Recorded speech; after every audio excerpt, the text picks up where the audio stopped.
have two questions. Might as well get them out of the way right now. Good afternoon. Happy Friday. Excited about Washington's game. And with that being said, this is the first Big Ten matchup inside of Galen.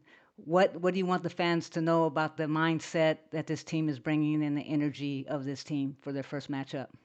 Yeah, sorry guys, I was a little late. We were coming right down from practice, and good to see you guys. We're excited. Everyone knows that conference play, everyone's 0-0. There's a different level of intensity. After this first weekend, half the league will be on one, and half the league will be 1-0. So obviously, I think our players understand the importance, and we're really excited. I think non-conference has tested us in a lot of different ways, and I think we're a better team than we were a month ago. But Washington's really good, and coming in here as a top 25 team and undefeated, so it'll be a big challenge. And second question, Sellers and Howell are two of the main characters for the Washington team. Sellers likes to get downhill, but she can shoot the three. And Avery, of course, is the three-point specialist for that team. They space the floor real well, and they run some horn sets. What might there be some challenges that we'll be facing guarding those two, if any at all? Can you talk about that a little bit? Yeah, really good players, obviously, but an excellent team. So those two shoot the three extremely well. The team has good ball movement. You got to be ready to guard. You got to be ready to kind of not let them be comfortable in what they like to do. Poses, a lot of challenges as any good team would be. You didn't even mention Dean, who, I think was their leading scorer last year, who's just Yeah. coming back. So it's not really a team where you focus on one player, certainly, but you got to focus on concepts and, make it as difficult as possible on them. Thank you. Haley, go ahead. So Washington is really tough on the boards. They're a great blocking team as well, and those are areas that you guys have kind of been excelling into this season. So what are you kind of anticipating in those battles, and what has your team prepared for that? Yeah, we have not excelled on the boards. And so that's something we've challenged our team, to get a lot better at.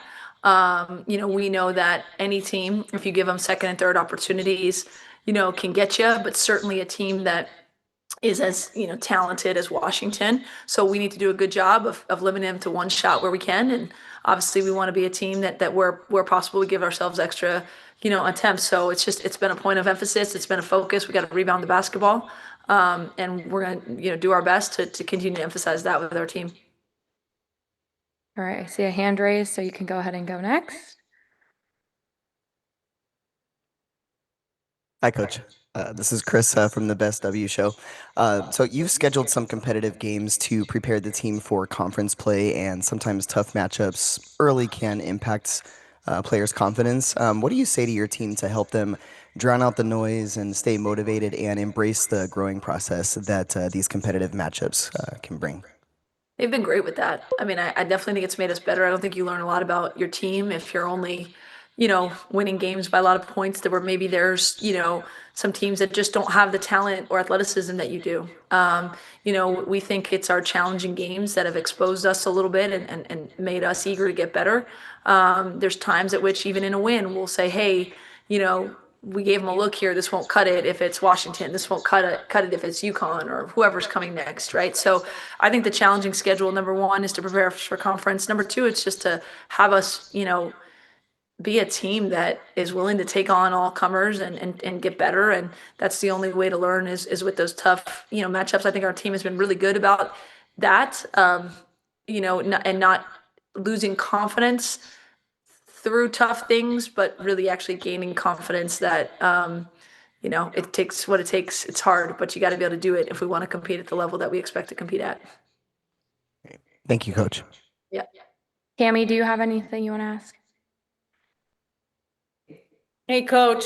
Hi, Tammy. Good to see you. It's great to see you too. Thanks for doing this, Gia. Thanks for the quick invite, Coach. What can you say? I mean, whether you're a freshman or a newcomer to a program through a transfer, what can you say about your newcomers coming onto the campus and getting used to settling into the academics and the rigor and the schedule, and then now the non-conference and now Big Ten? What can you say about what you've seen with your newcomers so far? Yeah, I think that's a great question. I think people don't realize everything that comes with being at a new program. You look at a freshman first and foremost. I mean, Jazzy's just such an exceptional player and person. But, we talked about other teams will put a 22-year-old on her, and Yeah. she's been here for a couple months. Everything's new. It's a great opportunity, I think, to lean on your teammates, to embrace the challenges, like the grind of Division I basketball. That's the fun part, right? Like we play 35 games or whatever, but we're a team, every single minute of every day. And so it's new for all of them, from academic meetings to, the way that we train, the way that we do nutrition or strength and conditioning. So you see them growing in leaps and bounds when they're new. So Jazzy's obviously the biggest example because she's a freshman and she's young, but I think Cara Dunn and London have been exceptional in that they've played for 3 years at another place and then come in with experience kind of about how it works, but have embraced taking on the newness of what our USC system offers. Same with Dee. Like she's almost like a freshman because when you've been somewhere for 1 year. So whether it's transfers or whether it's, our lone freshmen, the learning curve is steep. And I think that bodes really well for us because I think we can continue to improve, but they've been great at embracing all of it. All right, Haley, you're up. You've mentioned, the versatility on your team previously. Is that something that's I know you're really intentional in recruiting the players for this year's team. Is that versatility something that you kind of saw coming, or is it something that's taken on a life of its own as the season has gone on?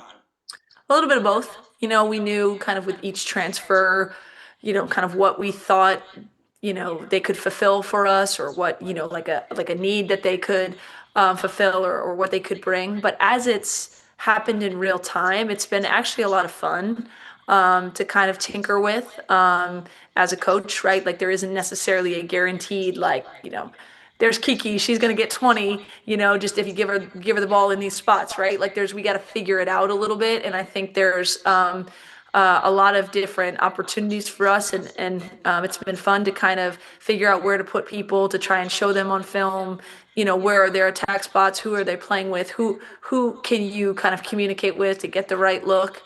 And we got to keep evolving there. But I do think ultimately that's something that's taken on a life of its own. Go ahead, Tammy. 2 quick questions for me, if I can.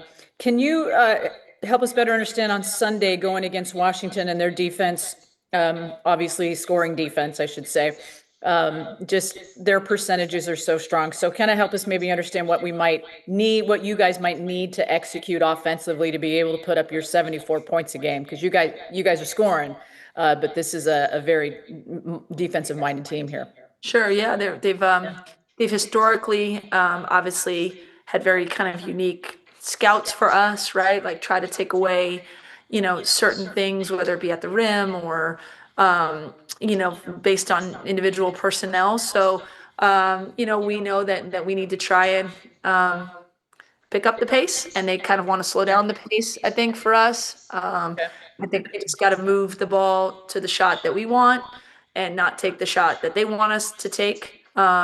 And I think, we've got to move the ball and move bodies and try and create a synchronized kind of offensive, scenario, whereas they're, I think, very unique in trying to just, take away certain things on that end of the floor.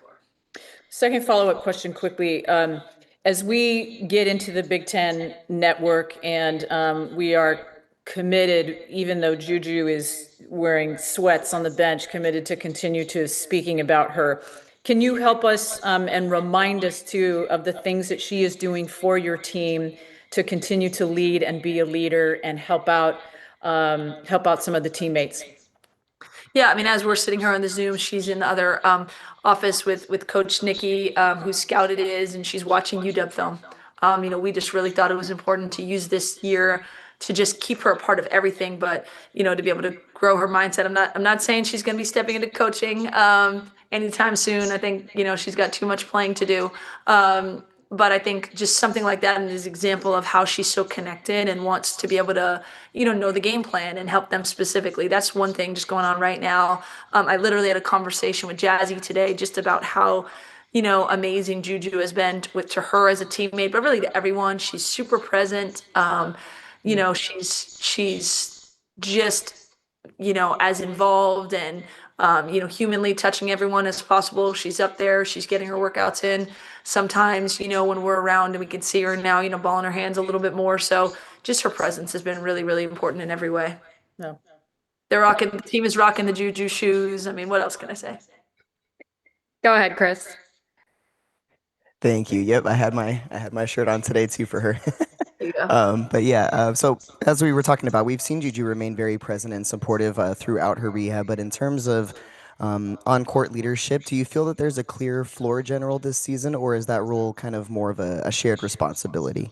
I think there's a bunch of upperclassmen that kind of share it, right? Almost like our leadership council, and that's, our leadership kind of group. I think it's Kara, Kennedy, London, and Malia, right? Like those are the players. Malia and Ken have the most experience, wearing a USC jersey and just the way that they play and their tenacity, like they're kind of natural leaders there. And then London and Kara have been in these moments, right? Like they've been in tough conference games. They've been in the thick of, December and then February, right? Like, so those four, I would say, probably take on the most, responsibility in that regard. Thanks, Coach. All right, and we'll wrap up with one final one from Cece. Just one question about Jazzy. We've Cece, seen I think her. you're muted. Oh my gosh. Just one more question about Jazzy. We've seen her evolve through the season, game by game, just doing more and more. And she's been running an offense a little bit. Are we going to see more of that, or is it still? I mean, all the players are free flowing and playing different positions. But Jazzy's been running an offense quite a bit. Are we going to see a lot more of that, or what are we looking at when we look at Jazzy? Yeah, we were definitely, she had missed so much time of practice, right? Now we keep harping on that, but she's a freshman who missed a month of practice. And so when she came back, I wanted first to just get her kind of situated, as quickly as I could. I mean, obviously her usage rate is insane. We rely on her for a lot of things, but now I'm slowly, giving her just more responsibility, even just as a point guard, right? We know what she's capable of. She can score, she can play make, she can rebound, she can create for others, she can cut off the ball. So yeah, I mean, we want our offense to be fluid, where she can bring it up or she can receive it, just like some other people. But certainly, we're more comfortable. Just have gotten a lot more reps at the point guard, and so yeah, we're doing a lot more of that as well too. Great. Thank you, Coach. Good luck Sunday. Yeah, thanks, you guys. Anything else, or we look forward to a big conference game. I think it'll be a big crowd and good basketball game between two really good teams. So excited to have them come down here for a big challenge. We're black. Yeah. All right, Thanks. thank you all. See you Sunday. Take Right care. on. Bye. Recording